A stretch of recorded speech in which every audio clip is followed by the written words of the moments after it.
The music pounded through my body like a second heartbeat, each bass note vibrating against my ribs as I weaved through the crowd.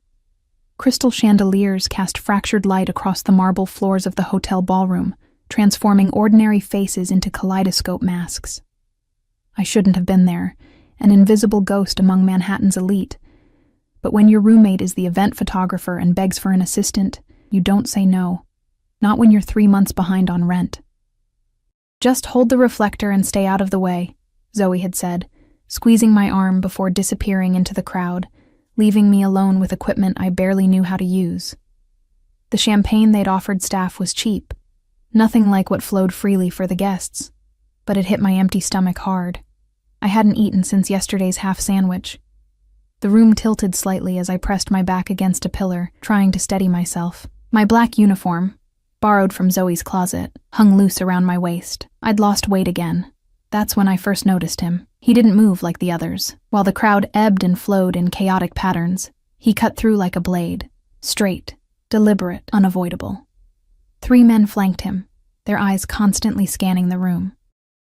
His suit wasn't flashy like the tech executives or the Wall Street types, but something about the fabric caught the light differently, absorbing rather than reflecting.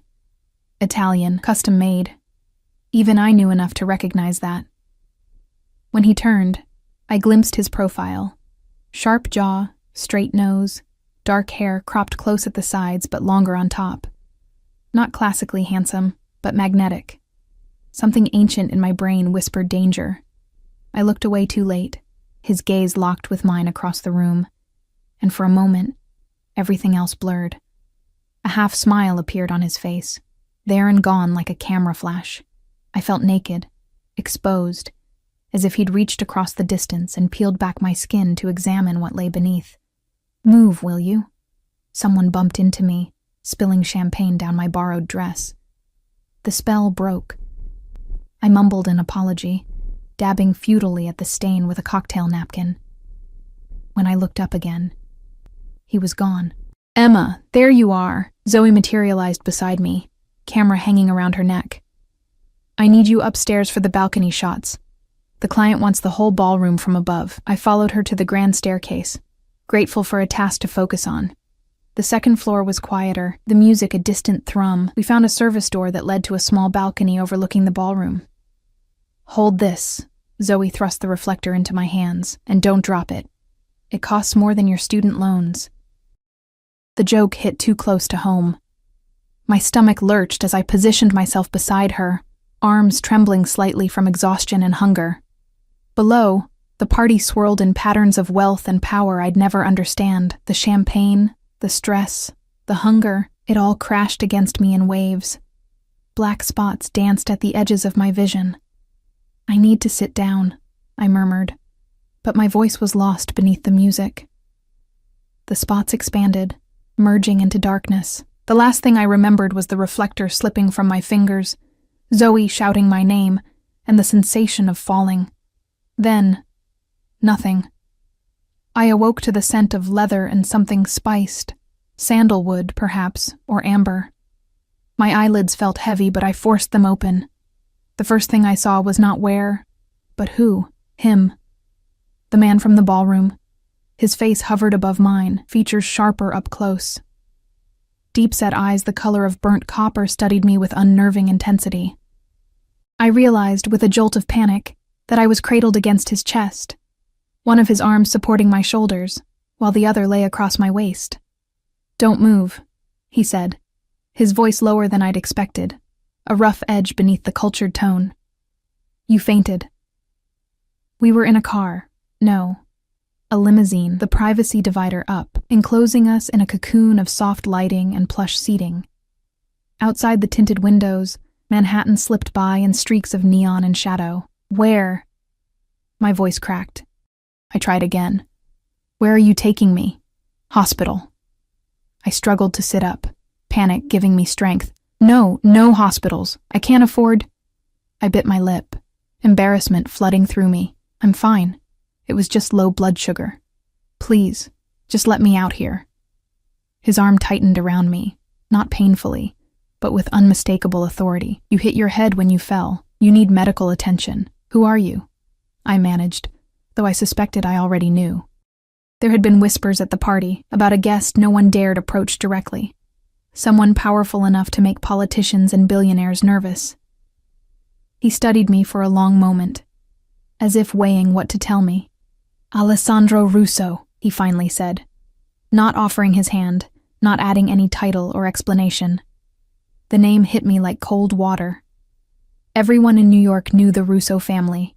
Officially, they owned real estate and shipping companies.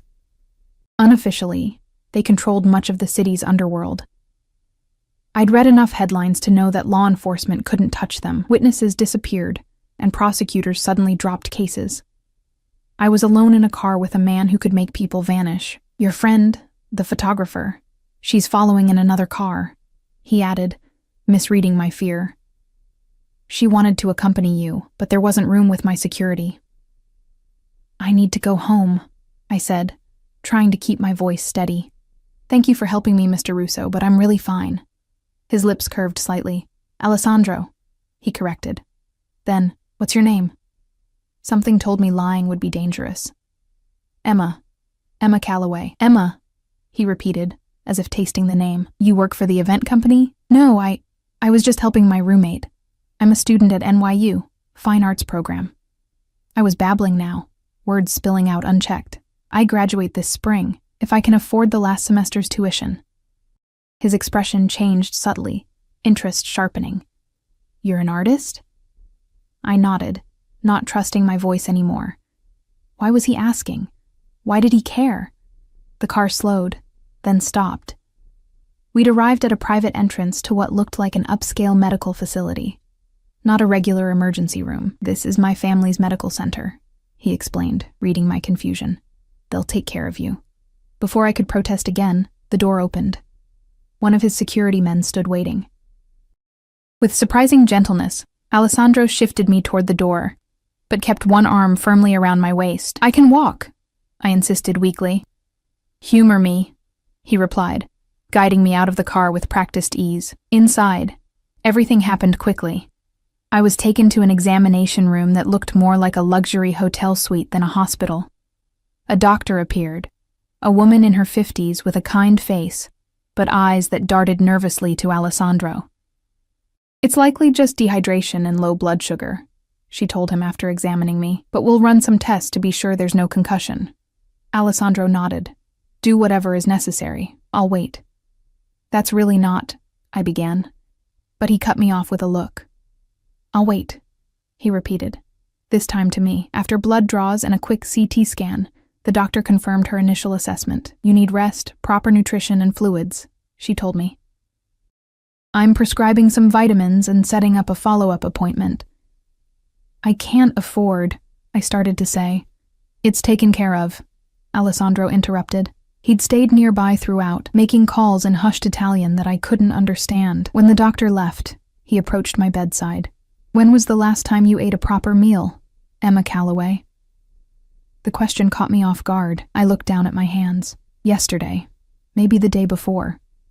Something flashed across his face. Anger, but not directed at me. That ends now. A nurse appeared with discharge papers. As I signed them, I noticed all billing information had been blacked out. Alessandro guided me back to the waiting limousine, his hand at the small of my back, not forcing, but unmistakably present. Inside the car, he handed me a small paper bag. You need to eat something before taking the medication. Inside was a gourmet sandwich and bottled water. My hunger overwhelmed my pride, and I ate quickly, aware of his eyes on me. Your roommate has been informed that you're safe, and will be brought home soon, he said once I'd finished. She was quite concerned. Relief washed through me. At least Zoe knew where I was. Thank you, I said softly, for everything. But you really didn't have to do all this. Yes, he said simply. I did.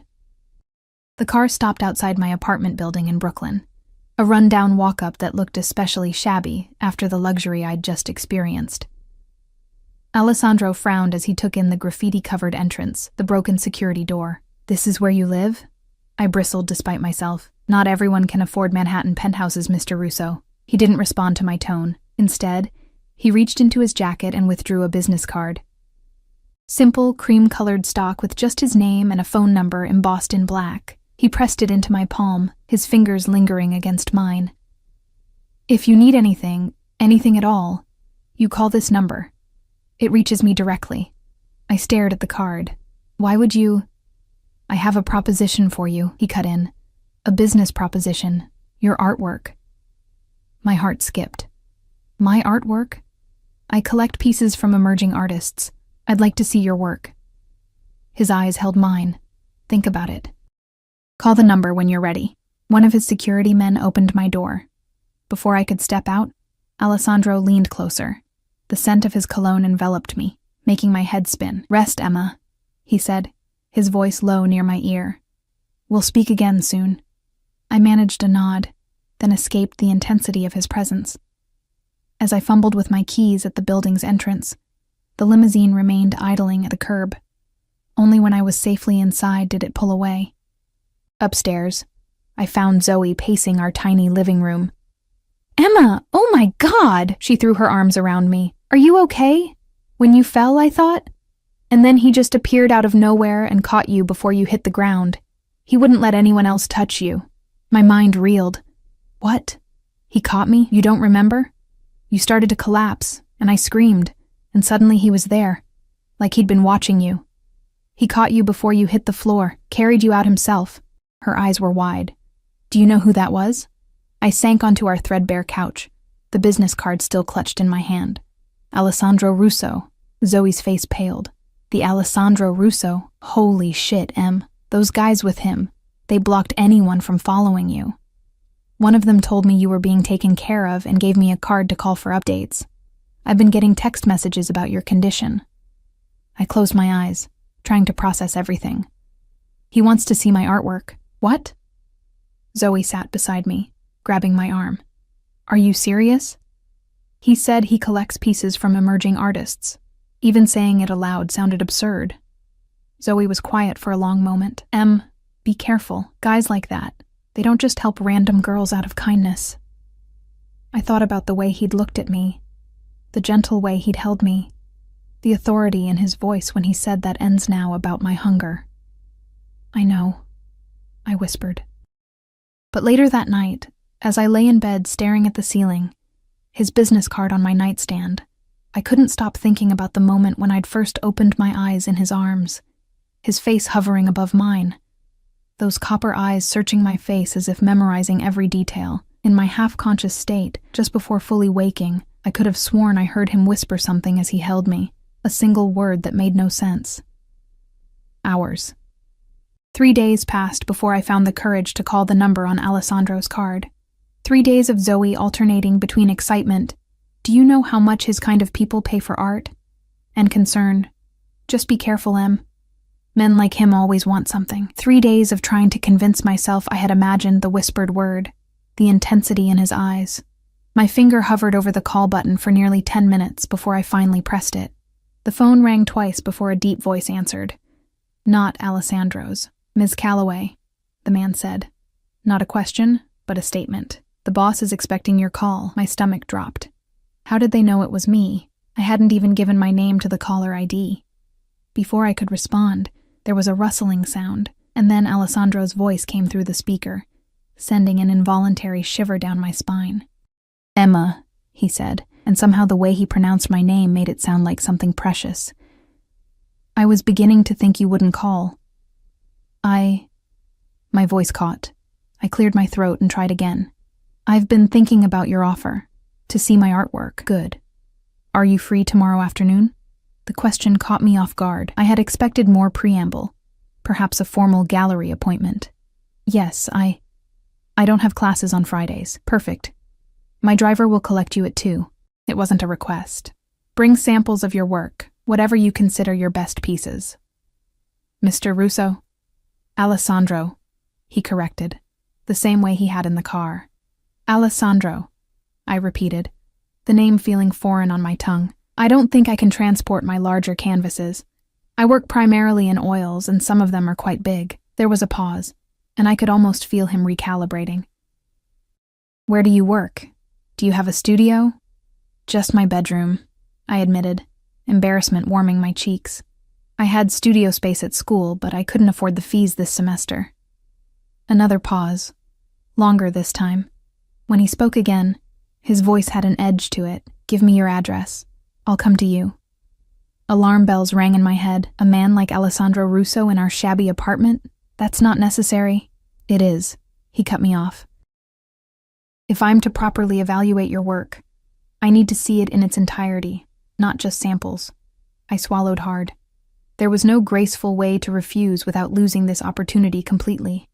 And despite my apprehension, a part of me, the part that had been creating art in obscurity for years, desperately wanted someone to see my work. Really see it. Okay, I said finally, giving him my address, though he likely already had it. 2 o'clock tomorrow, he confirmed. And Emma? Yes? Eat something today. The line went dead. I stared at my phone, equal parts irritated and intrigued by his commanding tone. Who tells a stranger to eat? But then again, he had seen me at my worst, fainting from hunger, vulnerable and embarrassed. That evening, I spent hours cleaning our apartment, then rearranging my paintings to create a makeshift gallery in our small living room. Zoe helped, moving furniture to make more space, hanging pieces on every available wall. You know, she said, stepping back to examine a large canvas depicting a woman dissolving into smoke. These are really good, Em. Like, seriously good. I know I've said it before, but seeing them all together like this... She whistled low. No wonder he wants to see them. He hasn't seen them yet, I reminded her, anxiety churning in my stomach. And he's probably just being polite because of what happened at the party. Zoe gave me a skeptical look.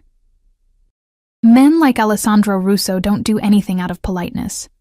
They do things because they want something. She hesitated. Just promise me you'll be careful tomorrow. Don't be alone with him. We'll be right here in the living room, I assured her, though the thought of being alone with him sent contradictory pulses of fear and anticipation through my body. I'll try to come home early, she promised. That night I barely slept. Every time I closed my eyes, I saw his face, felt the phantom sensation of his arms around me. By morning, dark circles shadowed my eyes, and no amount of concealer could hide my exhaustion. At precisely 2 o'clock, a sharp knock came at our door. My heart hammered as I crossed the living room, wiping my sweaty palms on my jeans before opening the door. Alessandro filled the doorframe, taller than I remembered, dressed in a charcoal suit that probably cost more than a year's rent. Behind him stood one of his security men, face expressionless. Emma, Alessandro said, his eyes sweeping over me in a quick assessment that missed nothing, not the nervous fidget of my hands nor the dark circles under my eyes. You didn't sleep. Not a question. I stepped back, allowing him to enter. I was preparing, I said, gesturing to the living room where my paintings were displayed. He nodded to his security man, who took up position outside the closed door. Then he turned his full attention to the room, to my art. I watched his face as he moved slowly from piece to piece, studying each with an intensity that made my skin prickle. For several minutes he said nothing, just moved methodically around the room. I hovered anxiously, waiting for some reaction, some indication of what he thought. Finally he stopped before my largest canvas, a dark cityscape with a single illuminated window, a solitary figure silhouetted against the light. This one, he said, turning to me. Tell me about it. I moved closer, but maintained a careful distance. It's called Witness. It's about urban isolation, how we can be surrounded by millions of people but still completely alone. How we watch each other from a distance but rarely connect. He studied me with the same intensity he'd given the painting. You feel this way? Isolated. The question felt too personal, but something in his gaze compelled honesty. Sometimes. Don't we all? No, he said simply. Not all of us. He turned back to the painting. How much? I blinked, caught off guard. I'm sorry? How much for this piece? My mind went blank. I'd sold a few small paintings through student exhibitions, but nothing this size, nothing this personal. I don't know. I hadn't thought about selling it. Alessandro turned to me fully, his expression unreadable. Everything has a price, Emma. Name yours. Something about his phrasing sent a shiver through me.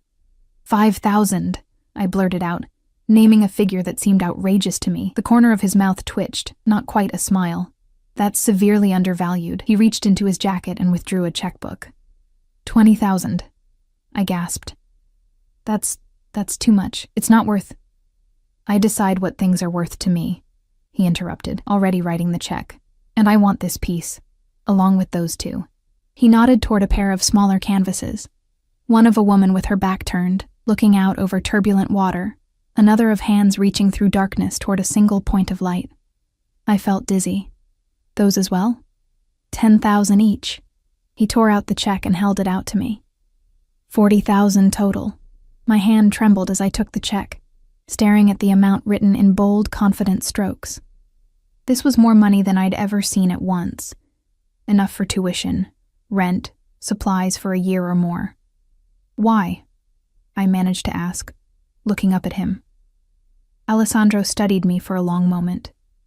Because they speak to me, because you have talent that deserves recognition, and because I want them. There was something beneath his words, something unspoken that hung in the air between us. Before I could decipher it, he moved closer, into my personal space, not touching me, but near enough that I could smell his cologne, feel the heat radiating from his body. "You're not eating properly," he said, his voice low. "You're still too thin." I crossed my arms defensively. "I eat enough." "No, you don't." His eyes narrowed. "And you're not sleeping. Are you always this careless with yourself?" Irritation flared. "With all due respect, Mr. Russo." Alessandro, I corrected, meeting his gaze despite the intimidating intensity. "My eating and sleeping habits are none of your concern." Something dangerous flashed in his eyes, there and gone in an instant. "They became my concern the moment you collapsed in my arms, Emma. The memory of that moment, of waking in his embrace, disoriented and vulnerable, sent heat through my body. That was an unusual circumstance. It won't happen again." He stepped closer, and this time his hand came up, fingers brushing my cheek in a touch so light it might have been imagined. "See that it doesn't. I won't always be there to catch you." I couldn't breathe. Couldn't think past the sensation of his fingertips against my skin. When he withdrew his hand, it felt like losing something essential. "I'll send people to collect the paintings tomorrow," he said, his tone shifting to business-like efficiency. "In the meantime, use some of that money to eat a proper meal and get some rest."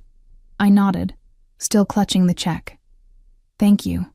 For the purchase, I mean." "It's the investment," he replied. "I have an eye for potential, for things of value others overlook." His gaze traveled over me again, more deliberately this time. "Very few people surprise me, Emma Calloway." "You did." Before I could respond, he turned toward the door. "I have a gallery opening next Friday evening. A private showing for a new artist I'm sponsoring. I'd like you to attend." "Me? Why?" "Because I think you'll find it educational, and because I want you there." He reached into his pocket and produced a cream-colored envelope. "The details are inside. My driver will collect you at 8. Again, not a request. I took the envelope, fingers brushing his. "I don't have anything to wear to that kind of event." A small smile curved his lips. "That's been taken care of as well." "What do you mean?" "You'll see." He moved to the door, opening it to reveal his waiting security man. "Friday, 8 o'clock. Eat something substantial before then." Then he was gone, leaving behind the scent of his cologne, a check for $40,000, and 1,000 unanswered questions. I sank onto the couch, staring at the check in my hand. It felt surreal, like something from a dream or a nightmare. What did he really want from me? Men like Alessandro Russo didn't pay $40,000 for paintings from unknown artists without expecting something in return. My phone buzzed with a text message from Zoe. "Sorry, can't get away from work." "Everything okay? Is he still there?" I typed back. "He's gone. He bought 3 paintings for $40,000. Her response came instantly. "What? OMG, are you serious?" Before I could reply, another text appeared. "Wait, what does he want in return?" The same question that was spinning through my own mind. What did Alessandro Russo want from me? And why did the intensity in his eyes, the gentleness of his touch, make me almost not care about the answer. 2 hours later, as I was still trying to process everything, a delivery arrived. A large white box tied with a black satin ribbon. The delivery person refused to tell me who it was from, but I already knew. Inside, nestled in layers of tissue paper, lay a dress of deep midnight blue, the fabric catching the light like water. Alongside it was a smaller box containing delicate silver jewelry and a pair of heels that looked Italian and expensive. At the bottom was a card with a single line written in strong, slanted handwriting. For Friday. Wear your hair down. I ran my fingers over the dress, the silk cool and smooth against my skin. It was the most beautiful thing I'd ever seen, and probably cost more than all my possessions combined. This was dangerous. He was dangerous. Everything about this situation screamed at me to run, to tear up the check, return the dress, forget Alessandro Russo and his intensity, his unexpected gentleness, his commanding presence. Instead, I found myself lifting the dress from its box, holding it against my body as I looked in the mirror. It would fit perfectly, as if he'd somehow known my exact measurements, as if he'd studied me. The thought should have frightened me.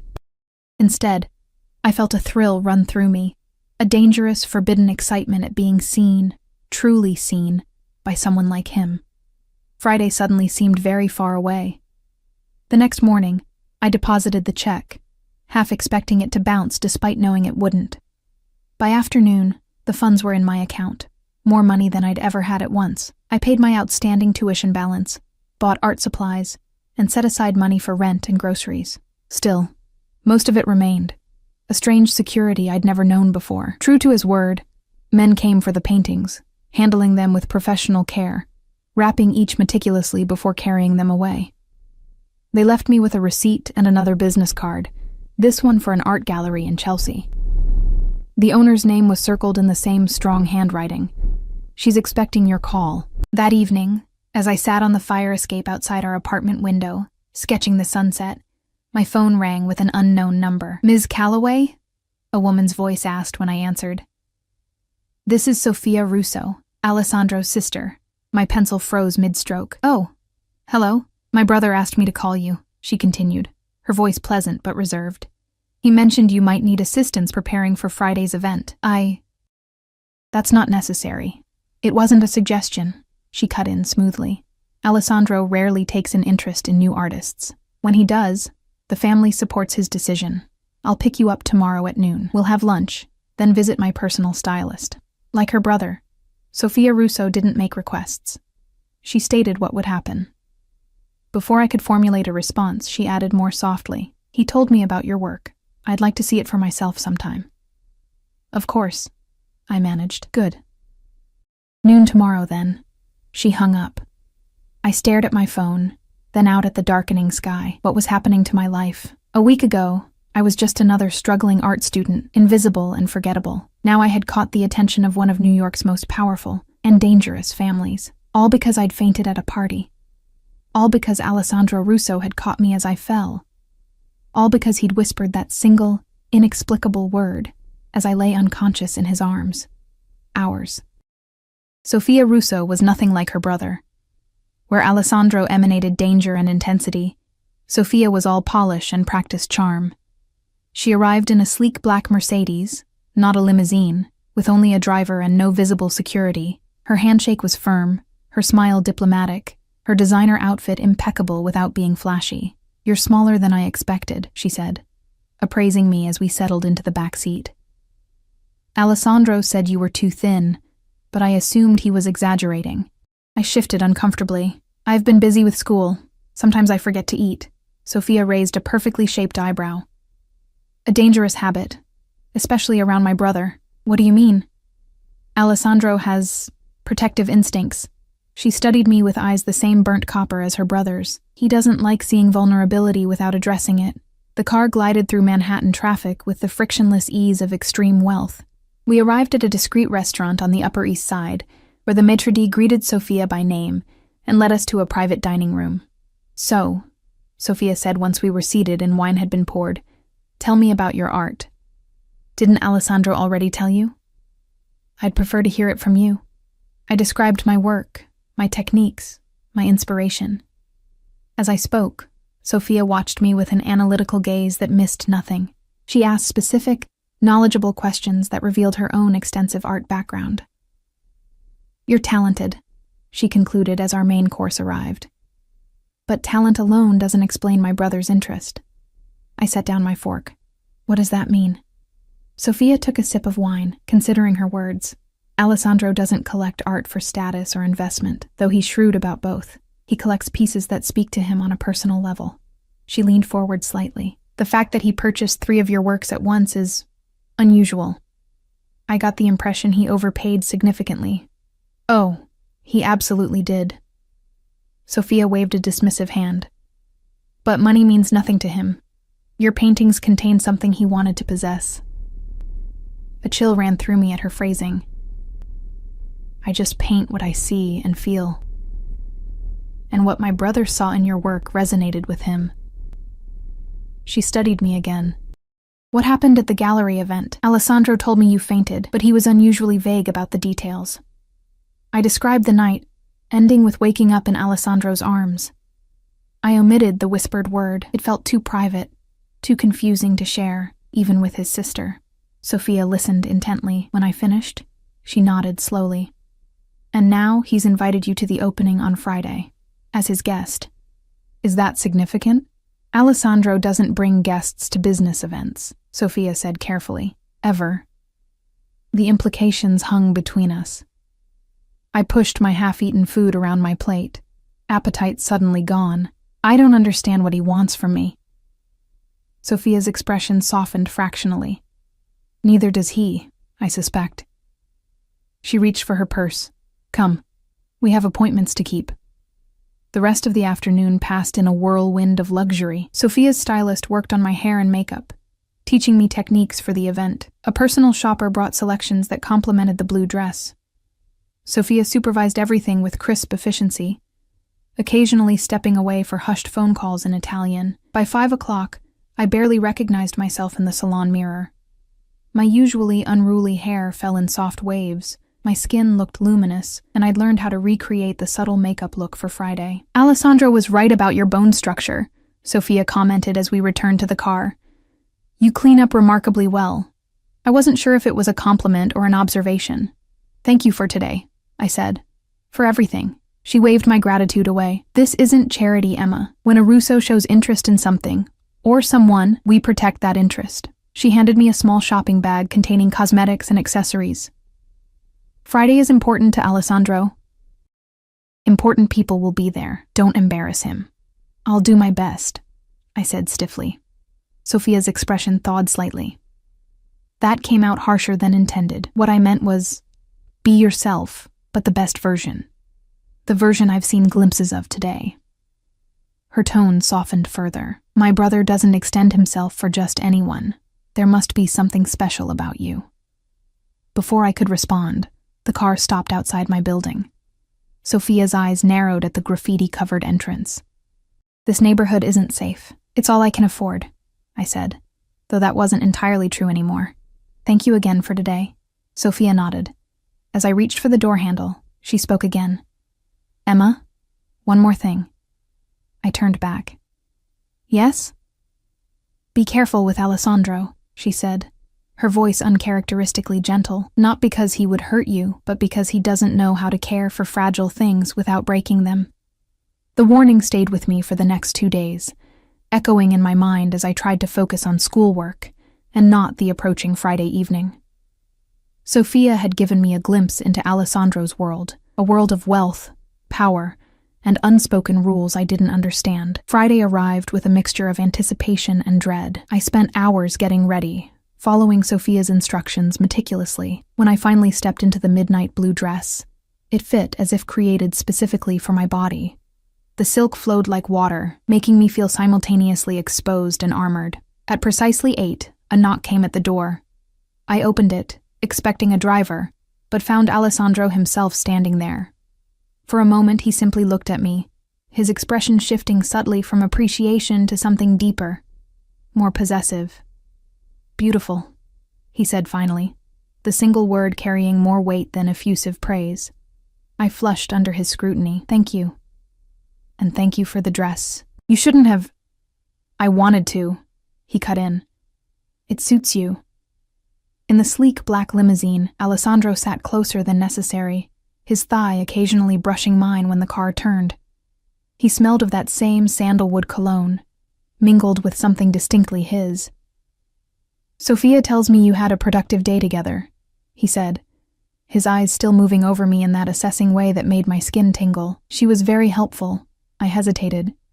She seems protective of you. A slight smile curved his lips. My sister sees herself as the family diplomat. She smooths the way. His hand moved to rest beside mine on the seat, not touching but close enough that I could feel its heat. Did she warn you about me? The directness of the question startled me into honesty. Yes. And yet you're here. Not a question, but a statement tinged with satisfaction. I'm curious, I admitted. About the gallery, about your world, about why you're doing all this. He studied me for a long moment. Curiosity can be dangerous, Emma. So I've heard. His smile widened fractionally. Sophia approves of you, despite her warnings. That's rare. The gallery was in a converted warehouse in Chelsea, the space transformed into a minimalist showroom with dramatic lighting. As we entered, conversations paused, heads turned. Alessandro's hand settled on the small of my back, guiding me through the crowd. People nodded deferentially as we passed, their eyes curious, sometimes suspicious as they took in my presence at his side. They're wondering who you are, Alessandro murmured close to my ear. Who am I? I asked, the question more loaded than I intended. His hand pressed slightly firmer against my back. Tonight? You're with me. That's all they need to know. The artist being featured was a young sculptor whose work featured twisted metal forms that somehow conveyed both violence and fragility. Alessandro introduced me to her, a nervous woman not much older than me, who kept glancing at him with a mixture of gratitude and fear. Your work is amazing, I told her sincerely. Thank you, she replied. Alessandro saved my career. I was working as a waitress, creating pieces in my parents' garage, when he saw one of my sculptures at a street fair. She lowered her voice. He bought everything I had, then set up this showing, introduced me to collectors who actually matter.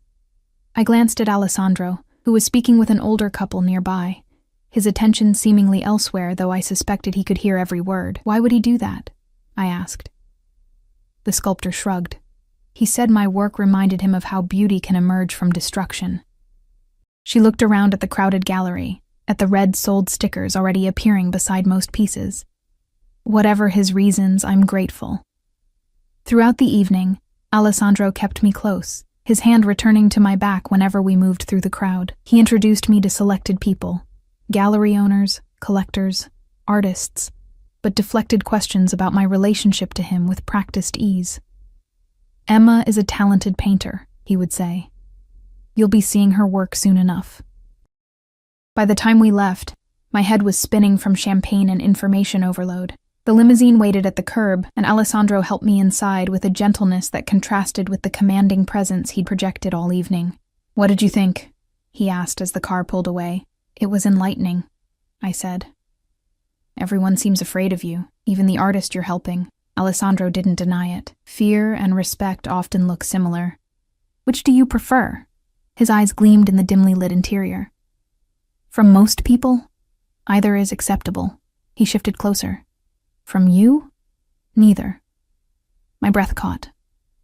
What do you want from me, Alessandro? He studied me for a long moment, something unreadable passing behind his eyes. Then he reached out, his fingers tracing the line of my jaw with feather-light precision. Everything, he said simply. The word hung between us, heavy with implication. Everything. My pulse quickened as his fingers continued their gentle exploration, tracing from my jaw down to the hollow of my throat, where my heartbeat betrayed my reaction. You don't even know me, I whispered. I know enough. His voice had dropped lower, rougher at the edges. I know your talent, your struggle, your strength. I've seen how you fight to survive in a world that wants to break you. His hand moved to cut my cheek, and I know that from the moment I caught you as you fell, something changed. I couldn't look away from his gaze, couldn't pretend I didn't feel the electric current running between us, for you or for me.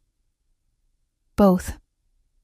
Alessandro leaned closer, his breath warm against my lips. Tell me you don't feel it too, Emma. Tell me. And I'll stop.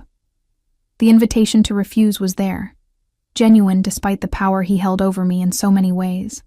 I could end this now, with a single word. Instead, I found myself closing the distance between us, my lips meeting his in a kiss that started tentative, but quickly blazed into something desperate and consuming. His hand slid into my hair, cradling my head as he deepened the kiss. I tasted expensive champagne and something darker, more intoxicating. My fingers clutched at the lapels of his jacket, anchoring myself against the sensation of falling all over again. When we broke apart, both breathing hard, his eyes had darkened to molten copper.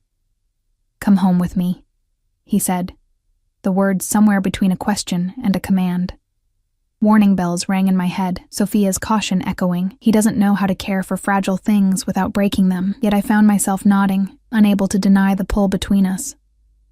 Unable to walk away from whatever this was becoming.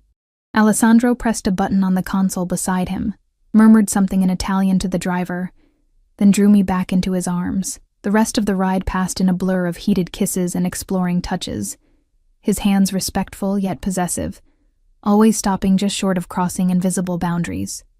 His home was not what I expected. Instead of a sterile penthouse, the limousine delivered us to a converted industrial building in Tribeca. Security was everywhere but discreet, men nodding respectfully as Alessandro guided me through a private entrance and into an elevator requiring both a key card and fingerprint scan.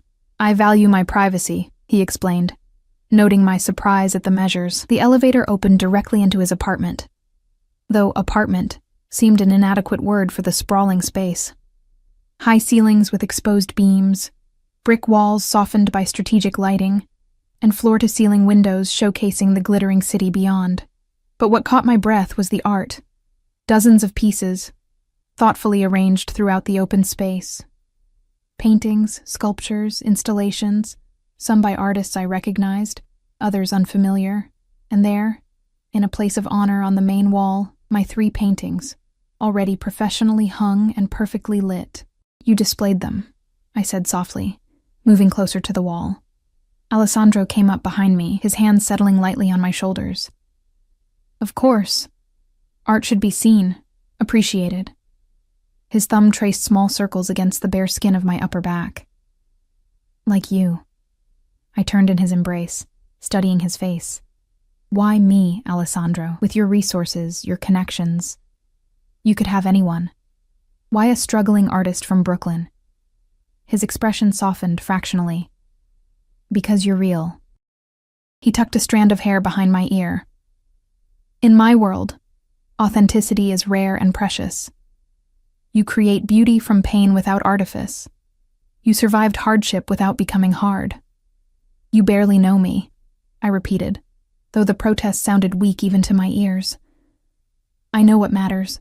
He led me to a leather sofa, poured 2 glasses of amber liquor from a crystal decanter. "When I caught you that night, when you were unconscious in my arms, you seemed so fragile. Yet there was something in your face, a strength that moved me." He handed me a glass. "Then I saw your art and understood. You transform vulnerability into power. That's rare." I sipped the liquor, smoky and expensive, while processing his words. "And what do you transform, Alessandro? What pain shapes your world?" Something dangerous flashed in his eyes. "You ask dangerous questions." "You invited me here," I countered. "If I'm going to enter your world, shouldn't I know what drives you?" Alessandro set down his glass, moved closer until our knees touched. "My family built an empire from nothing. We protect what's ours. Sometimes that requires difficult choices. Is that why people fear you? They fear what they don't understand." His hand found mine, fingers intertwining. "Power always frightens those who don't possess it. And me? Should I be frightened?" His grip tightened slightly. "Never of me, Emma. With me." The distinction felt important, though I wasn't entirely sure what it meant. I finished my drink, the alcohol warming my blood, lowering defenses I hadn't realized I'd constructed. "You're tired," Alessandro observed, taking the empty glass from my hand. "It's been an overwhelming evening for you." I started to protest, then realized he was right. The emotional intensity of the night had drained me more than I'd noticed. He stood, pulling me gently to my feet. "Come," he said, leading me through the apartment to a guest room, larger than my entire Brooklyn apartment. "Rest. We can talk more tomorrow." I blinked in surprise, having assumed his invitation home held different implications. "You're not—" A small smile touched his lips. "I don't rush what's important, Emma." He brushed his fingers against my cheek. "And this, you, is important to me." He showed me the attached bathroom, pointed out a silk nightgown laid out on the bed. "My assistant anticipated you might stay. Everything you need should be here." He moved to the door, paused. "If you need anything, I'm just down the hall." Before he could leave, I caught his hand. "Alessandro?" He turned back, eyebrow raised in question. "That night, when I fainted, when you caught me, did you say something to me?" His expression stilled, became unreadable. "What do you think you heard?" I hesitated, then decided on honesty. It sounded like ours, but that doesn't make sense. Alessandro studied me for a long moment. Then he stepped closer, his hand cupping my face with surprising gentleness. "Sleep, Emma. We'll talk tomorrow." He pressed a kiss to my forehead and left, closing the door softly behind him. I stood frozen, more confused than ever, neither confirming nor denying. But something in his reaction told me I hadn't imagined it. I'd heard correctly. But what could it possibly mean? The nightgown fit perfectly, like everything else Alessandro had provided. I slipped between silken sheets, my body exhausted, but my mind racing. Despite my mental turmoil, sleep claimed me quickly, deep and dreamless. I woke to sunlight streaming through windows and the scent of coffee. For a moment I was disoriented, the luxurious surroundings unfamiliar. Then memories flooded back, the gallery, the limousine, Alessandro's kiss, his mysterious non-answer to my question. After showering in the marble bathroom stocked with expensive toiletries, I found clothes laid out, designer jeans and a cashmere sweater that fit as if made for me. The thought was both comforting and unsettling. How much had Alessandro planned? How long had he been watching me before that party? I followed the coffee scent to the kitchen, where I found not Alessandro, but a middle-aged woman preparing breakfast.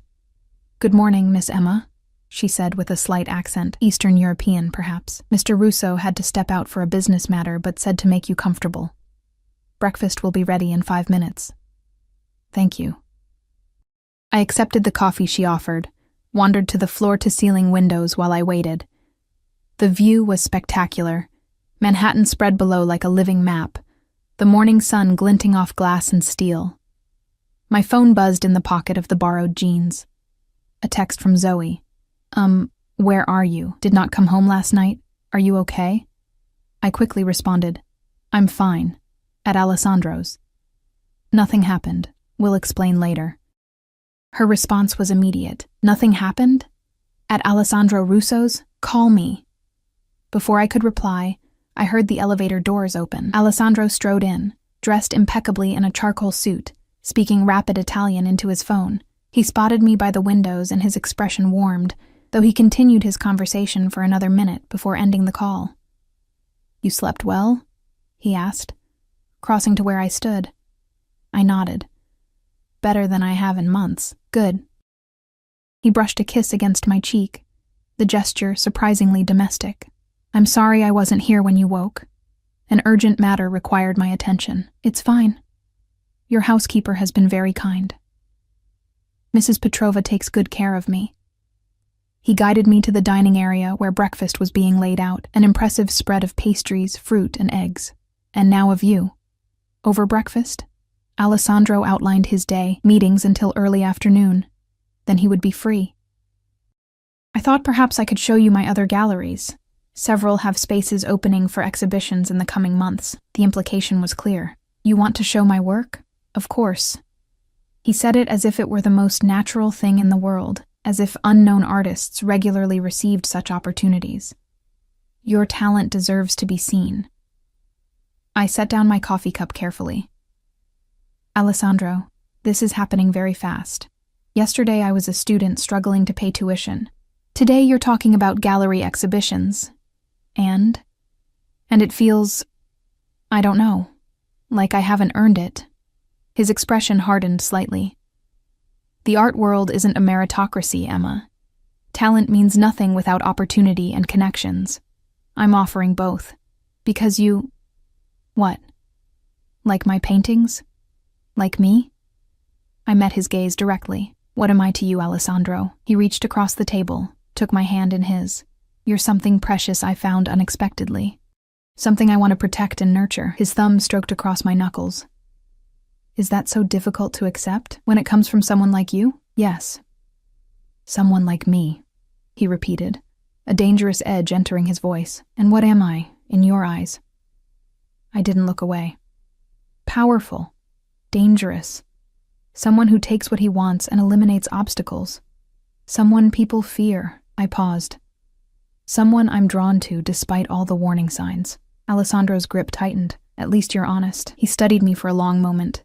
My world is complicated, Emma. There are aspects of my business, my family that would disturb you. But I can promise you this. What I feel for you is real, unexpected, but real. What do you feel for me? I asked, my voice barely above a whisper. We barely know each other. Alessandro considered this, his thumb still making slow circles against my hand. In my experience, time is not the most reliable measure of connection. He leaned forward slightly. I've known people for decades whom I understand less than I understand you after these few days. That doesn't answer my question. A ghost of a smile touched his lips. No, it doesn't. He released my hand and stood. Come with me. I want to show you something. Curious. I followed him through the apartment to a door I hadn't noticed the night before. It required another key card to open, revealing a private study. Unlike the modern aesthetic of the rest of his home, this room was old world. Leather-bound books lining the walls, a massive antique desk, and the scent of aged paper and wood polish. Alessandro crossed to a painting mounted behind his desk, a small, dark piece depicting a young woman with haunted eyes standing before a burning building. The style was centuries old, Renaissance perhaps, but the emotion in the subject's face felt startlingly modern. My grandmother, he said, watching my reaction. Painted in 1942, after she fled the Nazis who burned her family home in northern Italy. I moved closer, studying the details, the subtle reflection of flames in her eyes, the way her hands were both clenched and protective. It's extraordinary. She was 19, Alessandro continued. Alone, her family murdered, with nothing but her wits to keep her alive. His voice softened. She met my grandfather a month later. He was a young soldier with connections to the resistance. They married within 6 weeks. That's very fast, I observed. When you find something worth protecting in a world determined to destroy everything beautiful, you don't hesitate. He turned to face me fully. My grandmother said she knew within moments of meeting him that he would either save her or destroy her. Sometimes, Emma, the heart recognizes what the mind would question. The parallel was unmistakable. I swallowed hard. And did he? Save her? They saved each other. Alessandro's gaze was intense. They built a new life in America, created a family, an empire. Everything I have began with that moment, that recognition between them. Is that what this is? I asked, gesturing between us. Recognition? I believe so. He moved closer, his hand coming up to trace the line of my jaw. When I caught you that night, when I held you in my arms, something shifted. I can't explain it rationally. That's not very reassuring coming from a man in your position. Don't you need to be rational, calculating? In business, yes. In matters of the heart? He shrugged slightly. Even I must surrender to forces beyond my control sometimes. The vulnerability in that admission struck me more powerfully than any declaration could have. Alessandro Russo, admitting there were things he couldn't control. It humanized him in a way nothing else had. You still haven't told me what you whispered that night, I said. His expression became guarded, perhaps because I'm not sure you're ready to hear it. I'm stronger than I look. I'm well aware. His fingers moved from my jaw to the pulse point at my throat. Your heart is racing. You make me nervous. Good, he murmured, leaning closer. Nervousness is appropriate when standing at the edge of something life-changing. This time, I was the one who initiated the kiss, rising on my toes to press my lips to his. Alessandro responded immediately, his arms encircling me, drawing me against his body with controlled urgency. Unlike the tentative exploration of our first kiss, this was deeper, more demanding, a claiming on both our parts. When we broke apart, his eyes had darkened to that molten copper that made my stomach tighten. Stay with me today, he said, his voice rough. The meetings can wait. I hesitated, torn between desire and caution. I have classes. Skip them. His hands trace down my spine, settles possessively at the small of my back. Just for today. The recklessness of it appealed to something in me I hadn't known existed. The desire to throw caution aside, to dive headlong into whatever this was. Consequences be damned. Just for today, I agreed. His smile was transformative, warming his normally austere features. I'll make some calls. We spent the day in a bubble of intimacy that felt surreal. Alessandro showing me his private collection of art, explaining the stories behind each piece. We talked for hours about everything and nothing. My childhood in a small Pennsylvania town, my dreams for my art, books we'd read, places we wanted to see. He ordered lunch delivered from an exclusive restaurant, and we ate on the balcony overlooking the city. Afterwards, he showed me his extensive library, pulling volumes of art books I'd only seen behind glass in university collections. These are for reference, he said, placing a rare book of Renaissance sketches in my hands. Feel free to use anything here whenever you want. The casualness of the offer, as if I would naturally be spending enough time here to make use of his library, wasn't lost on me. Alessandro spoke of us as if we were already established, as if my integration into his life was a foregone conclusion. Part of me wanted to resist this assumption, to assert my independence. But another part, the part that had always felt unseen, unvalued, basked in his focused attention, in being treated as if I mattered. As evening approached, Alessandro received a call that made his expression darken.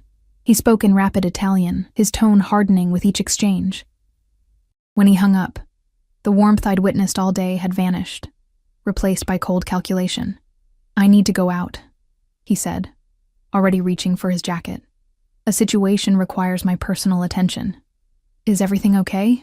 He paused, considering his words. Business complications, nothing for you to worry about. He crossed to me, placed a gentle kiss on my forehead. My driver will take you home if you wish, or you're welcome to stay. I may be late. I thought of my tiny Brooklyn apartment, of Zoe's inevitable interrogation, of the cramped bed and noisy neighbors. Then I thought of this sanctuary with its library and art and silence. I'll stay, I decided, if that's really okay. Relief flickered across his face. More than okay. He hesitated, then added, Emma, there are aspects of my business that... It's better you don't know details. Safer for you. The reminder of who he really was, what he really did, sent a chill through me.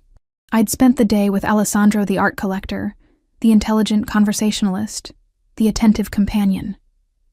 But now Alessandro the Mafia boss was reasserting himself. I understand, I said quietly. His eyes searched mine, looking for judgment or fear. Finding neither, he nodded once. I'll have Mrs. Petrova prepare dinner for you. Don't wait up. After he left, the apartment felt emptier than its spacious dimensions warranted. I wandered through the rooms, examining artwork, trailing my fingers over books and furniture that cost more than I'd make in years. Eventually, I settled in the library with a rare volume of Botticelli sketches and lost myself in the master's work. Mrs. Petrova brought a tray with dinner, simple but delicious pasta and a glass of wine. After eating, I curled up on the leather sofa with another book. Despite my intention to wait for Alessandro's return, exhaustion claimed me, and I drifted off surrounded by the scent of old books and leather. I woke to the sensation of being lifted, Disoriented, I blinked awake to find Alessandro carrying me toward the bedroom. "You're back," I murmured sleepily. "I told you not to wait up," he chided gently, pushing open the door to the guest room with his shoulder. "I didn't mean to." As my senses returned, I noticed he'd changed clothes. His new shirt was impeccable, but a faint metallic scent clung to him, copper and salt. I chose not to examine what that might mean. He laid me on the bed with surprising gentleness. "Sleep, Emma. We'll talk tomorrow." "Stay," I found myself saying, catching his hand as he straightened. "Please." Alessandro went still, his expression unreadable in the darkness. "Are you sure?" I nodded, shifting over to make room. After a moment's hesitation, he removed his shoes and jacket and stretched out beside me on the bed. I turned into him, resting my head on his chest, listening to the steady beat of his heart. His arm came around me, protective and possessive at once. "This wasn't my intention when I brought you here," he said quietly into the darkness. "I know." And somehow, I did know. Despite his reputation, despite the obvious attraction between us, Alessandro had been careful not to pressure me, not to take advantage of the power imbalance between us. We lay in comfortable silence for several minutes before I gathered the courage to ask the question that had been haunting me. "Alessandro, when I fainted at the party and you caught me, what did you whisper?" His body tensed almost imperceptibly beneath mine, for so long that I thought he wouldn't answer. He was silent. Then, his voice so low I barely caught it. "Ours." I lifted my head to look at his face. "Ours? What does that mean?" In the dim light filtering through the windows, his expression was solemn, intense. "In my family, there's a story passed down generations, a belief." His hand stroked slowly up and down my spine. "That when you find the one person meant for you, something inside recognizes them instantly. My grandfather described it to my father, who described it to me. Like pieces of the same soul finding each other again. Soulmates?" I asked, skeptical despite the intimacy of the moment. "Nothing so poetic," he corrected. "More primal, a recognition at a level beyond conscious thought. When I caught you, when I held you unconscious in my arms, something in me responded. A certainty I can't explain logically." His eyes held mine, ours. Meant to be part of us, part of me. The confession should have frightened me, its intensity. Instead, its presumption. It resonated somewhere deep inside, as if answering a question I hadn't known to ask. "That's why you've done all this?" I gestured vaguely, encompassing everything. The money, the clothes, the galleries. Because of some family superstition? "No," he said firmly. "I've done all this because you deserve it, because your talent is extraordinary. The recognition merely opened my eyes to you when I might otherwise have passed by." His hand came up to cup my face. "I would never force you into anything, Emma. I may be many things, some of them dark, but never that." I believed him. Despite every rational objection, despite knowing so little about him beyond his reputation, I believed in his sincerity. "I should be running in the opposite direction," I whispered. "Why aren't you?" I considered the question seriously. "Because when I'm with you, I feel seen, like someone finally notices me. Not just my art or what I can offer, but me." Alessandro's thumb traced my lower lip. "I see you, Emma Calloway, all of you." He leaned closer, his breath warm against my lips. "And everything I am responds to everything you are." This time when we kissed, it was different, deeper, with an underlying urgency that hadn't been there before. His hands tangled in my hair as mine explored the solid planes of his chest.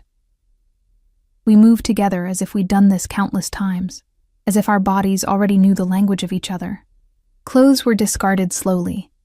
Each new revelation of skin met with reverent touches, unhurried exploration. When we finally came together, it was with a sense of inevitability, as if we were always meant to find each other this way, to connect in this most intimate manner. Afterward, lying tangled in silk sheets in each other's limbs, Alessandro held me close, his heartbeat strong and steady beneath my ear. "What happens now?" I asked, tracing patterns on his chest. "Whatever you want," he said, surprising me. "I won't pressure you, Emma. This us. It needs to be your choice." I propped myself up on an elbow to look at him. The great Alessandro Russo, leaving a decision to someone else? I'm shocked. A smile tugged at his lips. "Only for you." His expression grew serious. "My life is complicated. There are aspects of my family, my business, that will never be completely legitimate.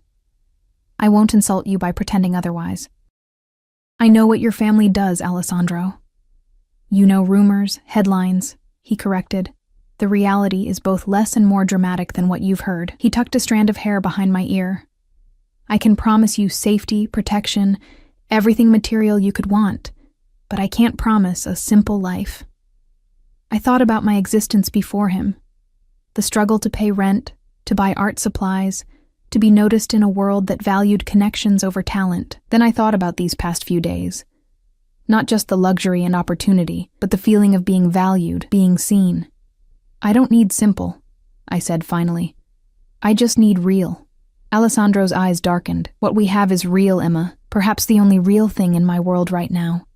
He pulled me back into his arms, and we slept entwined, my head on his chest, his arms protective around me. The following months transformed my life in ways I could never have imagined. Alessandro kept his promises. My work was featured in prestigious galleries, collectors began acquiring my paintings, and critics praised my raw emotional honesty. I finished my degree with honors, no longer worrying about tuition or supplies. More importantly, I found in Alessandro a partner who challenged me, protected me, and loved me with an intensity that still sometimes took my breath away. He never hid the darker aspects of his world from me, but he kept them separate enough that I could pretend they didn't exist most days. Zoe worried constantly, though she warmed to Alessandro after he helped her secure a prestigious photography position. Sophia became, unexpectedly, both mentor and friend, guiding me through the complexities of Alessandro's world with surprising patience. 6 months after that fateful party, Alessandro took me back to the hotel ballroom where we first met. The space was empty, save for thousands of candles and an elaborate dinner for two beneath the crystal chandeliers. "This is where everything changed," he said, leading me to the exact spot where I'd fainted into his arms, "where I found you." He knelt on one knee, producing a ring box containing an antique diamond that had belonged to his grandmother, the woman in the painting, Emma Calloway, he said, his voice rough with emotion. "I knew you were mine the moment I caught you. Will you be my wife?" Looking down at this powerful, dangerous, complex man who had seen me when I was invisible to everyone else, I knew there was only one possible answer. "Yes," I whispered, offering my hand. Hours. As he slipped the ring onto my finger, as he rose to kiss me beneath the same chandeliers where I'd once fainted from hunger and exhaustion, I understood that sometimes falling, literally and figuratively, leads not to disaster, but to being caught by the right arms at exactly the right moment. I had fallen into Alessandro Russo's world by accident, but I would stay by choice.